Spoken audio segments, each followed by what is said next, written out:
welcome back to the program. You're watching Morning Thailand with Tulip and Golf. Right. And of course, right now we have updates on the crazy rice pledging scheme. We have updates every day on this. But it seems that scheme. There's always new development. And of course, like we predict that the farmers not going to be happy with the cutting of, slashing of rice pledging price from 15,000 baht per ton to 12,000 baht per ton. That's 3,000 baht difference for each ton. And plus they will put a quota on it that each of the farmer would only get no more than 500,000 baht.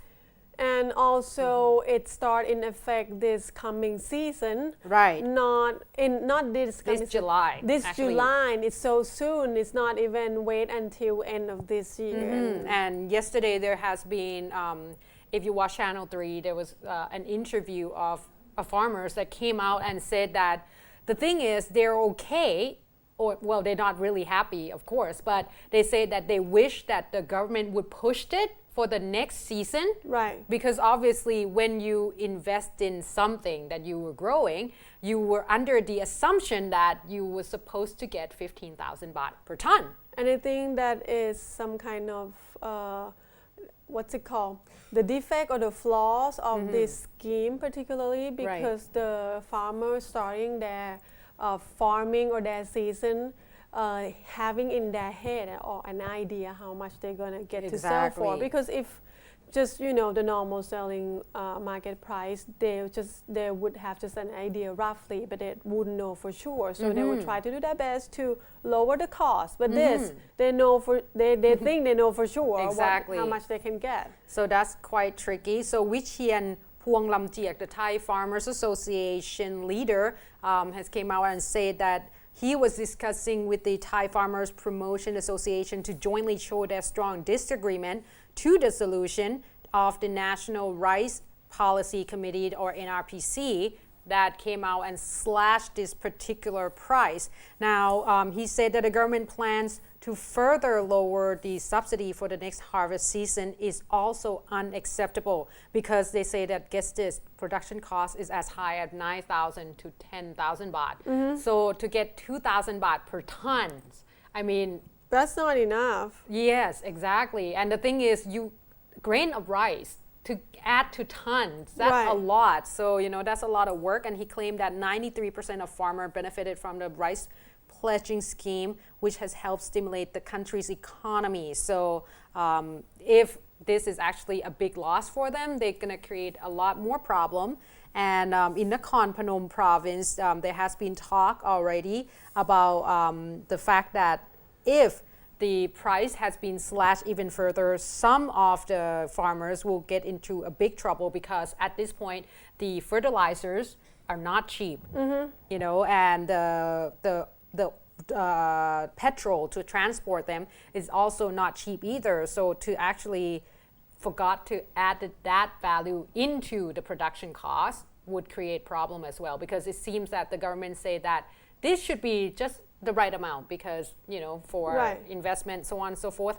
But then once again, there's a lot of difference there, and they say that in the Kanchanaburi province, a lot of farmers has came out, over about 500, to actually asking the government at the particular province, of course, to go into the officials department in Kanchanaburi itself, and then requesting that the government do something about this and perhaps reissue it later on in terms of the date that we're supposed to start instead of this July. So of course it's a big news. So the Prime Minister have lots of questions, a lot of questions to answer to the media. So yesterday one of the question was some farmers association has proposed how about make it 13,500. Yes, because that figure did came out first, but then they decided on how about 13,500? So the Prime Minister said that she have to let the National Rice Policy Committee take this number into consideration. But as of now, it's 12,000, and it might be changed because she think that it should be flexible related to the world market price. Right, but I could understand the farmer to announce it and make it effective like as So of next soon, month. right. Yeah, it was too soon because the harvest has already been done, the investment has already been put in, and to change it right away. However, Kun Kitirat Naranong has also talked about this, and he said the minister, of course, has come out and said that the thing is, even in the bank system, the interest rate fluctuate as well according to the market. So he didn't think that there should be a difference between this. But obviously, when you talk about the farmers who have to invest a lot for just, I would say the earning is not that large that they would The benefit a margin lot. is not that big. Exactly. Anyway. So it create a lot more problems. So I don't know how the government would deal with this. And this is the occupation that Thai people always say is the backbone of this country. But So, we have a anyway, the backache Prime at this Minister point. said that she has already ordered provincial governors and ministers to explain to the farmers, That's good. to make them understand and to make them really trust that the government really do want to improve the quality of their life. But that is just what the government has to do. Right, is very necessary. All right, let's move on to another interesting news Kun Tulip has. I'm eager to hear about this because I thought Okay, we hear in the news yesterday, we told you about this yesterday, that these 5 students from Faculty of Laws of Chulalongkorn University were expelled from school because, and they were all on the year 4, so they all the way almost at the end of their university years. They're supposed to graduate soon. I mean, Yeah, they were in the first semester of the year 4.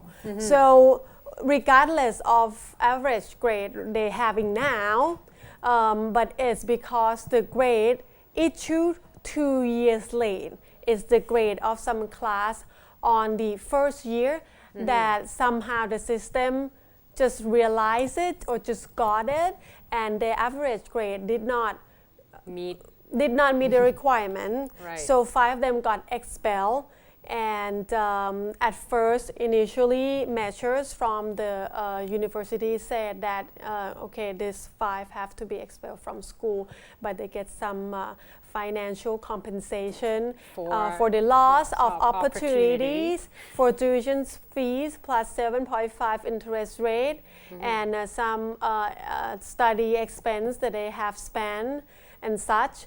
But I think they got a lot of condemnation from alumni and the public, and a lot of the Faculty of Law students from other university. It's gone crazy in the internet because we're talking about kids. I mean, regardless of how good, how bad they are in school, if they know since the first year, they still have more chance to make it better or to go to other school.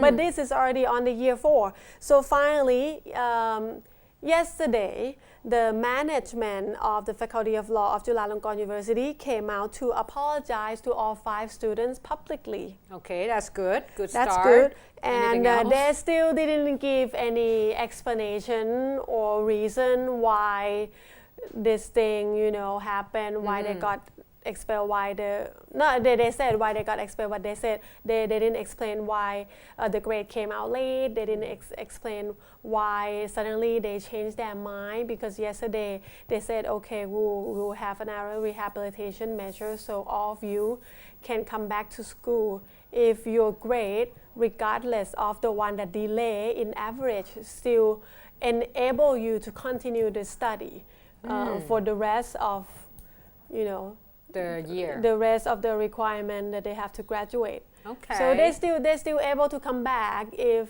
they have been good enough, and if they have been, they use the word develop themselves, develop their skills through the years. And interestingly enough, it's a law student.